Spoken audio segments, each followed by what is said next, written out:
There was a time when men believed truth came from the heavens, that morality was carved in stone, that meaning was given, not created. But one man looked at the ruins of faith and dared to whisper a terrifying idea. What if we are the ones who must create the meaning? That man was Friedrich Nietzsche, the philosopher who set fire to every moral certainty humanity had ever known. He didn't merely question religion. He questioned the very foundation of good and evil, of right and wrong, of what it means to live. To understand Nietzsche is to stand at the edge of human thought, looking into the abyss, and realizing that the abyss looks back. Nietzsche's life was a storm of genius and suffering.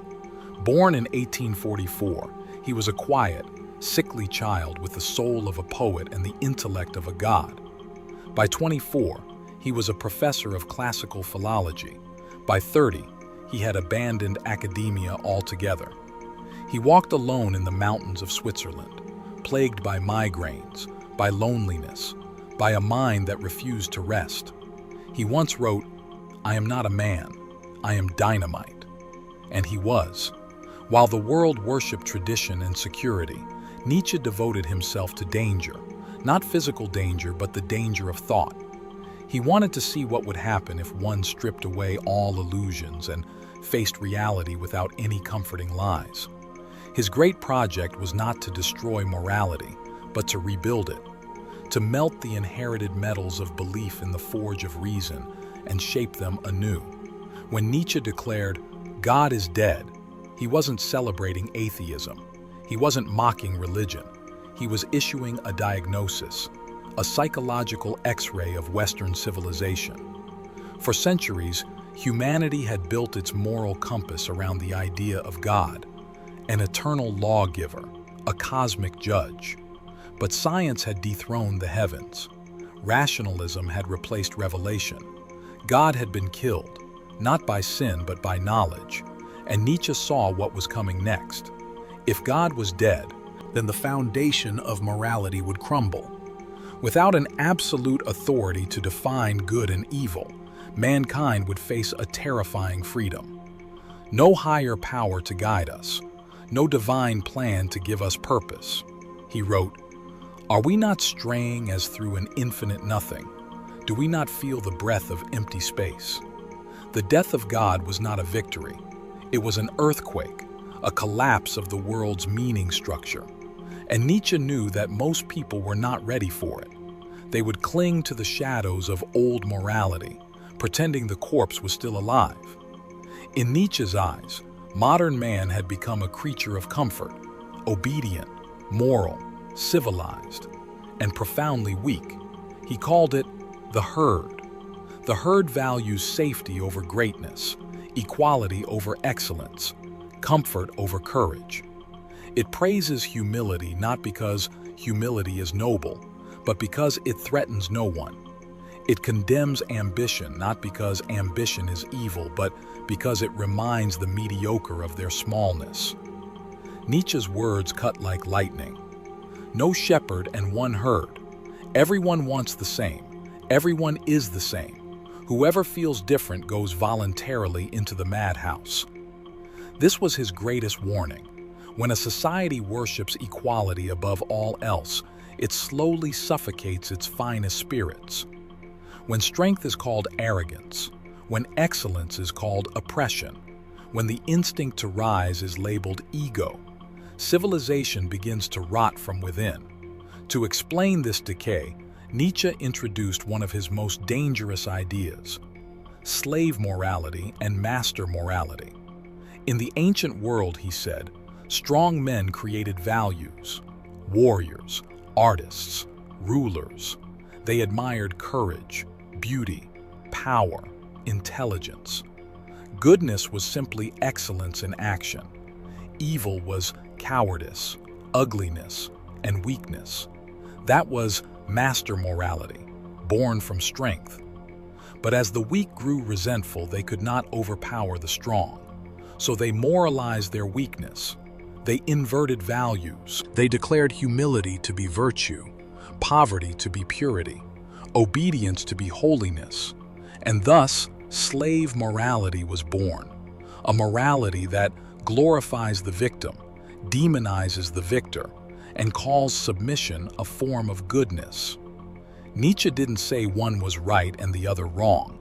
He said both were expressions of life, but that slave morality had conquered the West. Christianity, democracy, socialism, all he believed were manifestations of the same impulse, to restrain the strong so that the weak could feel moral. He asked, what if good and evil themselves are just masks for power? That question still burns today. If God is dead and old morality has collapsed, what takes its place? Nietzsche's answer was as revolutionary as it was misunderstood: the will to power. Everything in life, he said, strives not for survival or pleasure but for power. The expansion of energy, the overcoming of limitation, the creation of form out of chaos. The artist paints not to survive but to express power.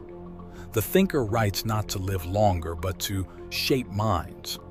Even love, he said, is the will of one soul to grow through another. Power, for Nietzsche, wasn't about domination. It was about creation. To impose form on the formless, to bring order from chaos, to turn suffering into strength. He wrote, "You have your way, I have my way. As for the right way, the correct way, and the only way, it does not exist." That is not nihilism. That is creative freedom, the courage to build one's own values instead of borrowing them from the herd. Nietzsche's most misunderstood creation is the Übermensch, often mistranslated as Superman. But it is not about physical power or dominance. It is a spiritual evolution, a man who has outgrown the old morality and learned to create his own. The Übermensch stands alone at the edge of chaos and says, "I will become my own meaning." He doesn't ask for permission. He doesn't beg for forgiveness. He doesn't wait for the world to validate him. He lives with the creative intensity of a god in human form, sculpting his life into art. Nietzsche believed humanity was only a bridge, a rope stretched between the animal and the Übermensch. Most people never cross. They stay on the safe side of the abyss, worshiping comfort and calling it virtue. But some, the few, the dangerous few, choose to walk the rope. They risk falling because they know that falling is better than never climbing. He wrote, "Man is something that shall be overcome. To overcome man is to overcome fear, conformity, and moral programming. It is to live by the strength of one's own fire." Nietzsche offered one of the most haunting tests of human strength: eternal recurrence. Imagine that you must live your life exactly as it is. Every pain, every joy, every mistake, again and again, for eternity. Would you curse the universe? Or would you say, "Yes, I want this again"? For Nietzsche, this was not just a thought experiment. It was a measure of one's love for existence. Amor, Fati, the love of fate. The strongest man is the one who can say yes to life, even when it breaks him. He wrote, "My formula for greatness in a human being is Amor Fati, that one wants nothing to be different, not forward, not backward, not in all eternity." To affirm life even in its suffering is the ultimate act of power, because the man who says yes to life cannot be defeated by it. Nietzsche saw the 20th century long before it arrived. He foresaw the collapse of religion, the rise of mass ideologies, the obsession with equality, the loneliness of modern man drowning in freedom without meaning. He predicted nihilism, the quiet despair that fills the vacuum left by the death of God. He warned that without new values, humanity would drift toward chaos, seeking refuge in politics, pleasure, and technology. Anything to fill the void. He was right. Today, we see his prophecy fulfilled. A world obsessed with identity but empty of identity. A world that preaches tolerance but secretly resents strength. A generation connected to everything yet anchored to nothing. Nietzsche saw it coming, and his writings were both a warning and an invitation to rise, to create, to take responsibility for meaning itself. The lonely fire. Nietzsche's end was tragic. His body failed before his spirit did.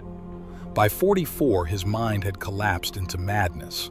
He spent his final years in silence, cared for by his sister, as the world ignored him. And yet, his silence became his echo. Long after his death, his words exploded across philosophy, psychology, literature, and art. He influenced Freud, Jung, Camus, Sartre, and every thinker who dared to question the moral assumptions of civilization. Nietzsche didn't give answers. He gave fire, the fire to question everything. He taught that suffering is not an obstacle to greatness, but the forge that creates it. That meaning is not found, but made. That morality is not discovered, but invented by those strong enough to carry it.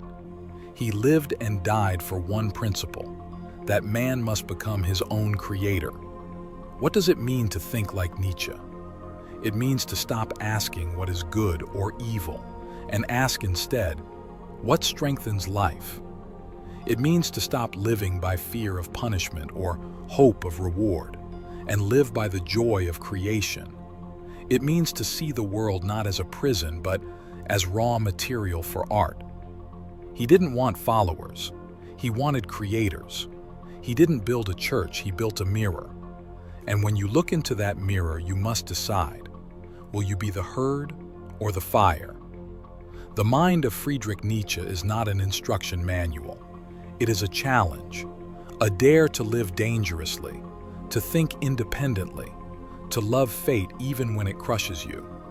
At the end of Thus Spoke Zarathustra, his prophetic masterpiece, Nietzsche's hero stands on a mountaintop as the sun rises. He has seen despair, loneliness, madness, and still he smiles, because he understands the truth, that meaning is not given from above, but forged from within. He says, I tell you, one must still have chaos in oneself to give birth to a dancing star. That is Nietzsche's legacy, the chaos that births stars, the fire that burns through illusion, the courage to live without certainty. The mind of Friedrich Nietzsche is the mind of a man who refused to kneel before anything except truth. And in that refusal, he became something divine, not a god from heaven, but a God created through human will. He reprogrammed morality. He faced the abyss, and in doing so, he showed us the path beyond it. The world today stands exactly where Nietzsche predicted it would, between the death of old gods and the birth of new values, between meaninglessness and creation, between despair and transformation. The question is no longer, what should we believe? It's, what are we strong enough to create? Because in the end, the universe doesn't hand out meaning. It hands you chaos and dares you to make something beautiful out of it. That was Nietzsche's message. That is his fire. And if you truly understand it, you'll never see morality the same way again.